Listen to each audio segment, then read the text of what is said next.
क्या कुछ ऐसे इंपॉर्टेंट चैप्टर है जो कि लास्ट मोमेंट में कर लिए जाए और हम पास हो जाएं? तो आंसर है यस। देखिए आईसीआई के कुछ चैप्टर्स और कुछ टॉपिक्स ऐसे हैं जिसे समझने में तकरीबन महीने भर लग जाते हैं लेकिन वो क्लियर नहीं होते, लेकिन कुछ टॉपिक ऐसे हैं जिसे लास्ट मोमेंट पे करके भी आप पास हो सकते हैं। तो आप सभी अपकमिंग सीए फाइनलिस्ट को मेरी तरफ से गॉड ब्लेस यू। 9 डे की फुल फास्टिंग रखी है, 5 to 6 आवर्स पर डे मैंने मेडिटेशन किया है, तो जो भी एनर्जी मुझे एब्सॉर्ब हुई है अराउंड 40 to 50 आवर्स की, वो मैं आपको सिंपल वर्ड्स में अगर आपको ट्रांसफॉर्म करूँ तो यही कहूँगा कि आप सभी जाइए और पास होके आइए। Wish you all the best for your exam. और आज इस वीडियो में हम यही शेयर करेंगे कि कैसे करूँ कि मैं पास हो जाऊँ। लेकिन आगे बढ़ने से पहले एक छोटा सा क्वेश्चन मुझे आपके आगे रखना है, क्योंकि देखिए एक होता है गुरु परंपरा, तो मेरा जो माइंडसेट है अगर वो आपका सेम नहीं हुआ तो चैप्टर का नाम सुनने से आप पास नहीं होंगे।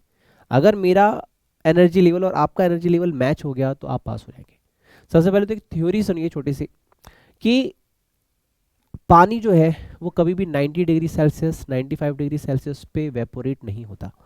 हमेशा जब भी पानी वेपोरेट होता है वो 100 डिग्री सेल्सियस पे वेपोरेट होता है। तो वीडियो आगे तभी कंटिन्यू करना जब आप 100% श्योर हो कि इस बार पास होना ही होना है। अगर 100% श्योर हो तो लाइक का बटन प्रेस करो, चैनल को सब्सक्राइब नहीं हो तो सब्सक्राइब कर लो।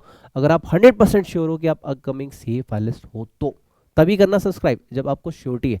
अगर डाउट है खुद पे तो संशय मनुष्य विनश्यते, भगवान कृष्ण गीता में यही कहते हैं, संशय मनुष्य विनश्यते। जिस इंसान को खुद पे डाउट होगा उसका कोई भी कुछ नहीं कर सकता।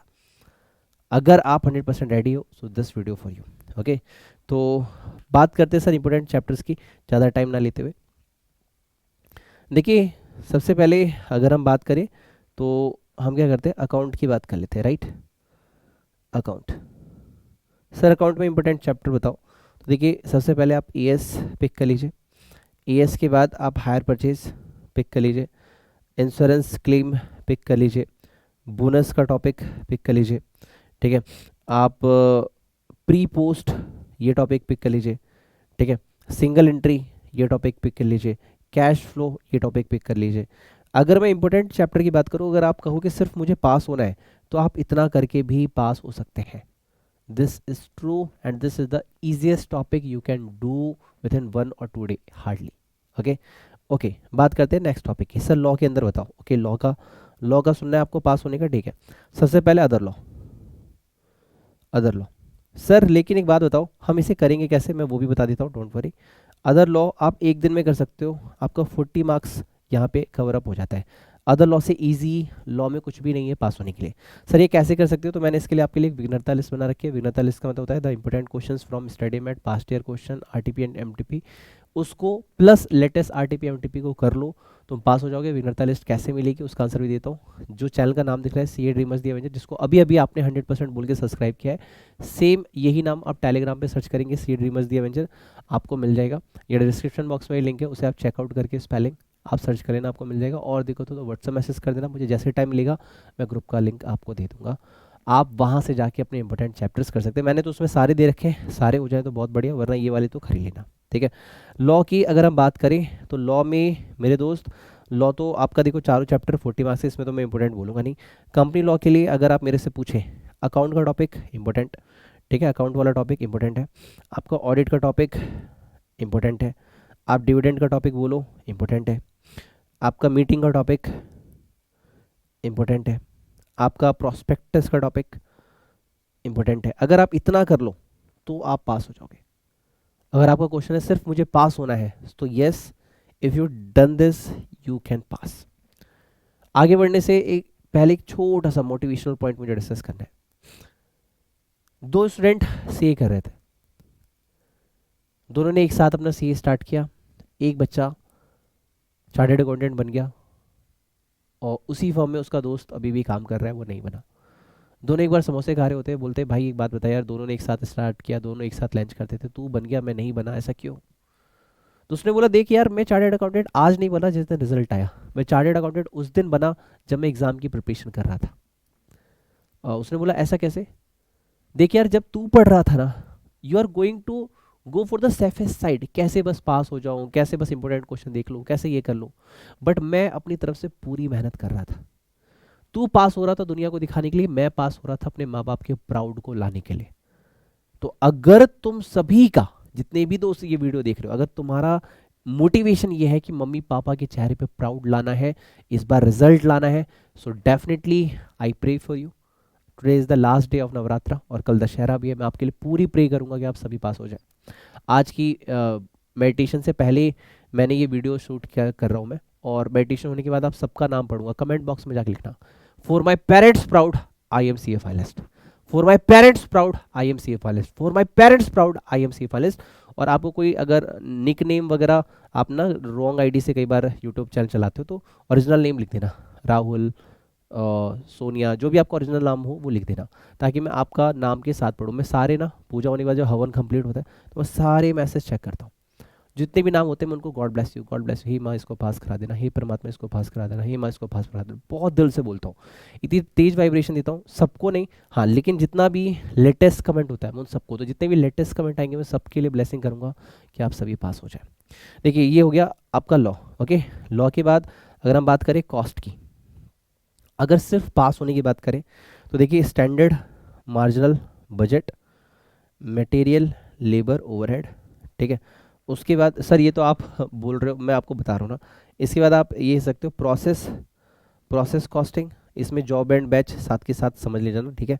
प्रोसेस कॉस्टिंग, कॉन्ट्रैक्ट कॉस्टिंग है, सर्विस कॉस्टिंग। एक कॉम्बिनेशन, सर ये तो पूरा कॉस्टिंग बोल दिया आपने, कॉस्ट शीट, ठीक है, कॉस्ट शीट प्लस आप जो भी चैप्टर कह लो। देखो इसमें से कोई भी तीन कॉम्बो बना लो, 1 2 3, या फिर 1 2 3, या फिर 1 2 3, आपको जैसा भी कॉम्बिनेशन बना लो। अगर आपकी इन चैप्टर पे कमांड है तो आप पास हो जाओगे यार, बस यही कह रहा हूँ सिंपली। कोई भी कॉम्बिनेशन बना लो। देखो ये कॉम्बिनेशन मुझे बहुत अच्छा लगता है, मुझे तो ये 9 चैप्टर पे पूरा अगर आपका कमांड है आप वैसे ही पास हो जाओगे कॉस्ट शीट लेके, अगर इतना भी कर लेते हो। सर टॉप प्रायोरिटी क्या है? टॉप प्रायोरिटी मेरे हिसाब से process costing and service costing, standard marginal budget, then उसके बाद material labour overhead. First priority, second priority, third priority. मैं ये नहीं कह रहा प्रायोरिटी के हिसाब से मार्क्स नहीं है, नहीं नहीं, मैं ये कह रहा हूँ ये बहुत टॉप लेवल के है, अगर ये कर लेते हो तो हो जाएगा। Then the last I want to discuss for the taxation, ठीक है। टैक्सेशन की बात कर लेते हैं। टैक्स में देखो यार, टैक्स में अगर ऑप्शन की बात करें तो सबसे पहले जीएसटी को ऑप्शन में मत रखो। जीएसटी कोशिश करो फुल मार्क्स लाने की, इसके लिए विघ्नता लिस्ट दी हुई है, you can score good marks. आपको बोला टेलीग्राम ग्रुप में हर सब्जेक्ट का आपको इंपॉर्टेंट क्वेश्चंस की लिस्ट मिलेगी, हो सके जितने क्वेश्चंस में दिए 10 5 हर चैप्टर के कर डालो, को छोड़ना मत। फिर भी अगर आपको सिलेक्टेड करना है तो जीएसटी में कोई ऑप्शन मत रखो, जीएसटी 100% करना है, इसमें तो कोई ऑप्शन रखना ही नहीं है। टैक्सेशन में अगर आप मेरे से बात करो डीटी के अंदर तो क्या क्या कर लेना चाहिए, देखिए हाउस प्रॉपर्टी एंड सैलरी, मैं ये कहूँगा इसको मिस मत करना। क्लबिंग, ठीक है, प्लस आपका अदर सोर्स, इसको मिस मत करना, बहुत छोटा टॉपिक है। टीडीएस, टीसीएस और डिडक्शन, ये टॉपिक मैं कहूँगा मिस मत करना। अगर आप ये वाला कॉम्बिनेशन और ये वाला कॉम्बिनेशन कर लेते हो कहीं ना कहीं, और रेजिडेंशियल स्टेटस इसमें ले लो, ठीक है, रिटर्न ऑफ इनकम इसमें ले लो, तो तुम पास हो जाओगे, ये मैं कह सकता हूँ, पास हो जाओगे। जो एक क्वेश्चन है सर पास हो जाना है बस, तो इतने पे पास हो जाओगे। अब इसके बाद भी देखो एक सेफेस्ट लाइन जो मुझे आपको बोलनी है कि देखो यार, सिर्फ पास होने का ओरिएंटेशन मत रखो। अगर तुम्हारा सिर्फ पास होना है तो अब तक जो वीडियो देखा है उतना काफ़ी है, लेकिन मैं अब इसके आगे जाने की बात कर रहा हूँ। विघ्नता लिस्ट में जितने भी क्वेश्चन मैंने दिए हैं, अगर तुम उसको कर लेते हो, ठीक है, विघ्नता लिस्ट आपने कर ली, प्लस लेटेस्ट वाली आरटीपी कर ली, प्लस एमटीपी 1 और एमटीपी 2 आपने कर लिया, तो आप अच्छा स्कोर कर जाओगे। ये है एक तरीके से 40-40 वाला अभी जो आपने किया। और अगर आपने ये वाला कॉम्बिनेशन कर लिया तो और इजीली तो आप 60+ 80+ ले जाओगे, अगर आपकी कॉन्सेप्ट नॉलेज है तो। अगर रट्टाफिकेशन नहीं कर रहे हो, कॉन्सेप्ट नॉलेज के साथ कर रहे हो, प्रैक्टिस के साथ कर रहे हो, तुम इजीली बहुत अच्छा स्कोर कर लोगे। बाकी एक क्वेश्चन मेरे पास आ रहा है कि सर आपका नया बैच कब से बनने वाला है? तो देखो यार 21 नवंबर से हमारा जो नया बैच है वो शुरू है। और कोई इंटरेस्टेड हो तो मुझे व्हाट्सएप मैसेज करना 9354719404 पे, ठीक है। और उसका नाम मैं अब रख रहा हूँ संकट मोचन बैच, जो कि हमारा 21 नवंबर से शुरू है, ठीक है। इसके बारे में ज़्यादा यहाँ बात नहीं करेंगे, एग्जाम टाइम है। और एक जाते जाते मोटिवेशन जो मुझे तुम्हें देना है वो ध्यान से सुनना। मैं एक स्टोरी बता रहा था कि दो दोस्त सेम फर्म में काम करते हैं, एक चार्टर्ड अकाउंटेंट बन जाता है, दूसरा नहीं बन पाता। तो वो उससे पूछता है, जैसे मैंने आपसे कहा समोसा खाते हुए, कि भाई तू बन गया मैं क्यों नहीं बन पाया? उसने बोला कि देख, तू फ्रेंड बना रहा था, तू यूट्यूब चला रहा था, तू टीचर्स की मैराथन पे बिलीव कर रहा था, तू कहीं ना कहीं अपना टाइम दूसरों पे इन्वेस्ट कर रहा था। और जब मेरे एग्ज़ाम थे ना, मैं खुद का टाइम खुद की बुक से, खुद के नोट्स पे, खुद के मैटर पे लगा रहा था। तो मैं एक ही रिक्वेस्ट करूंगा, अगर तुम भी उन स्टूडेंट्स में से बनना चाहते हो जो कि इस बार पास होना चाहते हैं, तो फिर अपना टाइम यूट्यूब पे और बाकी चीज़ों पे मत लगाओ। विनर्ता लिस्ट है सी ड्रीमर्स ग्रुप में, अगर वो नहीं करनी तो स्टडी मेट के टेस्ट ऑफ नॉलेज और 4 अटेम्प्ट की RTP MTP past year question कर लेना। सिंपल मैंने कर दिया, विनर्ता list plus RTP latest MTP latest, that's it. इतना कर जाओ, पास हो जाओगे। टीचर्स पे मैं ये नहीं कह रहा टीचर गलत करे, टीचर बहुत अच्छा करे, लेकिन तुम्हें पास होने के लिए तुम्हारी एनर्जी चाहिए। वो टीचर की एनर्जी है, टीचर की एनर्जी एग्जाम में काम नहीं आएगी, उसका 10 से 20% ही काम में आएगा। लेकिन जब तुम्हारी एनर्जी तुम्हारे साथ होगी, तुम्हारा सबकॉन्शियस माइंड तुम्हारे साथ होगा, तुम्हारे पेरेंट्स की दुआ और टीचर की ब्लेसिंग तुम्हारे साथ होगी, तो रिजल्ट सिर्फ और सिर्फ तुम्हारा होगा। मैराथन इसलिए थोड़ा सा मैं एडवाइजेबल नहीं करूँगा, क्योंकि मैराथन लास्ट मिनट पे तुम मैराथन करोगे तो सबकॉन्शियस माइंड में वही हिट करेगा, लेकिन एग्जाम में लिखना क्या है, फॉर्मूला क्या लगाना है, प्रोविज़न क्या लिखना है, वो हिट करेगा जो तुमने अपने हाथों से लिखा है। इसलिए कम से कम विनर्ता लिस्ट के 50% क्वेश्चन करना, लेटेस्ट आरटीपी एमटीपी लिख के करना। मैं लिटरली बोल रहा हूँ, खुद का टाइम खुद के साथ बिताओ। कैंटीन में आर्टिकल नहीं, चार्टेड अकाउंटेंट बन के तुम्हारा भविष्य वैसा हो, ऐसा बन के जाओ। Wish all the best, God bless you, take care, bye bye. जैसे मैं आप लोग को ब्लेसिंग आप लोग की रिसीव हो रही है, आप लोग की सेवा करके मदद करके, वैसे ही ये वीडियो भी दोस्तों में शेयर करना जो परेशान हो कि इस बार हम कैसे पास होंगे। ठीक है, अपना ख्याल रखना। Thank you and God bless you.